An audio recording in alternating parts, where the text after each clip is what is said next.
Hindi siya nagtatagal sa isang lugar. Siguro dahil sa takot na siya ay mahuli, kaya palipat-lipat po siya ng lugar. Inaalam ng CIDG kung merong nasa likod ng suspect na may kinalaman sa Bitcoin. Nakakulong na sa CIDG ang suspect na nagulat anya nang arestuhin siya. So hindi niyo alam na meron kayong warrant of arrest? Alam po. Alam mo may warrant of arrest ka, pero ba't ka nabigla kung dinampot ka ng mga polis? Hindi ko na-expect kasi. Hindi na-expect.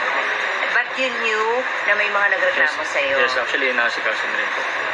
Para sa GMA Integrated News, Marisol Abduraman, nakatuto 24 oras. Mataas na nga ang presyo, halos wala rin daw dumarating na supply ng diesel sa ilang gasolinahan ngayon. At kapag nagtuloy-tuloy, posibleng magsara raw muna ang ilan. Nakatutok live si Mariz Umali. Mariz.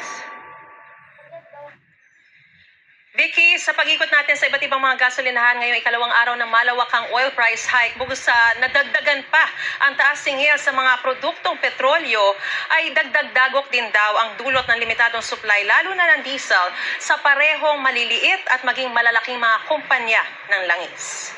Ano din, Joro? Dahil sa nagpapatuloy na krisis sa Middle East, 2 araw na wala ng supply ng diesel ang gasolinahang ito. Buti na lang ay may nairasyon na raw sa kanila ngayong umaga. Pero ang epekto, ramdam na sa negosyo maging ng mga empleyado nito. Medyo nawalan kami ng customer po that day. Then yung sa mga tao po namin, bali binabawasan po yung pasok. Ginagawang skeletal po. So walang pasok yung iba, wala rin pong walang sweldo po.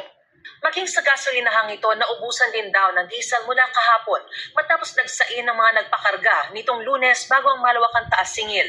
Ang problema, hanggang ngayon, wala pa rin daw silang natatanggap na bagong supply ng diesel. Gayong sa normal na pagkakataon, araw-araw daw dapat ang delivery nito. Ang pinaka-update lang namin was pila pa siya sa terminals since yun nga sobra-sobra yung demand across the Metro Manila. So one of a kind yung situation ngayon since yun nga grabe din yung demand. Ang pangamba nila, Worst case scenario, pag wala pa rin kami replenishment within a couple of days, we might have to close down the station since wala rin naman kami masaserve ng product. So sana, kung pwede silang makapag-source ng alternative channels sa mga kuha ng fuel products, much better. But as of now, mukhang yun nga, because of the crisis in the Middle East, mukhang strained the supply lines ng fuel products in the Philippines. So, yun, hopefully matulungan tayo. ngayon ang day 2 ng pautay-utay na pagpapatupad ng mega price hike. Ang naunang pagtaas kahapon, nadagdagan ngayon ng 7 pesos at 30 centavos kada litro sa diesel, 3 pesos and 50 centavos kada litro sa gasolina, at 8 pesos and 40 centavos kada litro sa kerosene. Kaya ang mga tsuper na siyang unang tinatamaan ng mga taas presyo, umaangal na. Sobrang taas eh. Wala na dating 15 hours lang kami nagdadrive ngayon, halos magdamag na para kumita lang kami, may mauwi sa pamilya. Hindi naman po namin kayang ihinto dahil wala naman po kami isusuporta sa aming mga pamilya, sa anak. Mabigat to kasi unang-una wala kaming mahanap na pasahero sa kalsada rin. Pinambayad ng pasahero, pinanggas mo lang din, extend mo yung biyahe mo. Para kumita ka kahit na kaunti. Samantalang dati ang inukrudo ko. Ngayon, making 900 na. Yung biyahe, ganun pa rin, isa rin. Bali, kumikita kami dati ng 800, ngayon malamang nasa 500 na lang. No choice eh. Katuloy yung sinasabi ni Martin na na lang daw, construction. Naku, mas mahirap naman yun.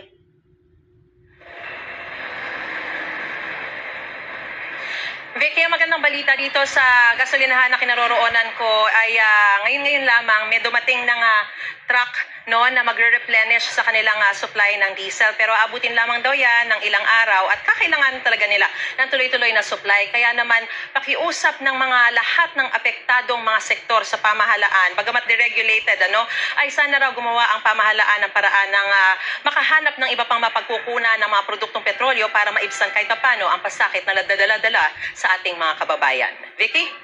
Maraming salamat sa iyo, Mariz Umali. Bagaman hindi pa ramdam sa Pilipinas, bumagsak na ang presyo ng langis sa world market. Kasunod ng pahayag ni US President Donald Trump na posibleng patapos na ang paggera nila sa Iran. Pero may banta pa rin ang Iran na haharangin ang mga delivery ng langis. Kaya sabi ng mga eksperto, hindi dapat magpakakampante. Nakatutok si JP Soriano.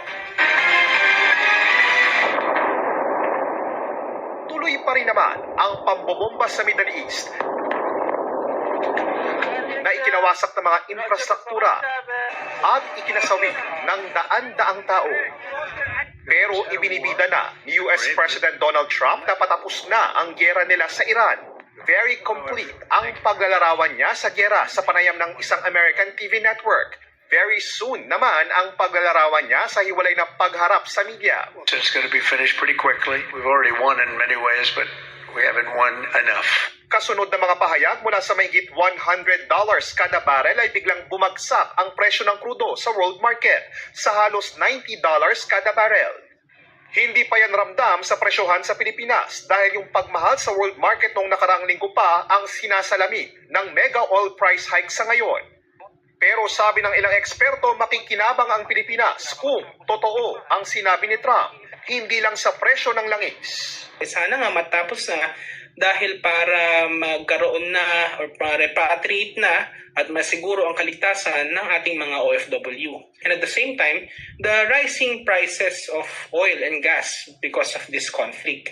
Kabilang sa nakakaapekto sa presyo ng langis ang delivery nito mula Middle East na kailangang ilusot sa makitid na Strait of Hormuz na kontrolado ng Iran. Sabi ngayon ng Revolution Guards ng Iran, hindi sila papayag na dumaan dito ang langis kung tuloy ang pag-atake ng Amerika at Israel, gaya ng nasasaksihan pa.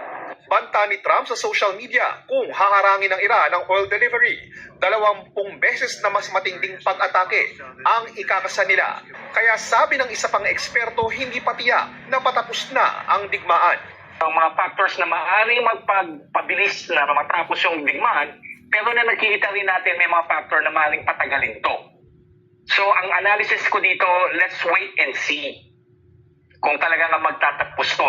Kaya sa ngayon, hindi dapat magpakakampante at huminto sa paghanda ang gobyerno ng Pilipinas. I don't think that the Philippine government should be lax. If we're gonna look at the pattern of how Trump is looking at the world, we can really see that sometimes he wants to dictate it on his own terms, but it doesn't always follow na that's the reality. At habang wala pa talagang katiyakan kung makakatotoong pahayag ni Trump, sabi ng mga eksperto dapat to talagang maghanda ang lahat. Hindi lang sa pagtaas ng presyo ng produktong petrolyo, pati sa pinangangambahang pangmatagalang epekto nito sa mga OFWs. Para sa GMA Integrated News, JP Soriano, nakatutok 24 oras. Sa kabila ng mega oil price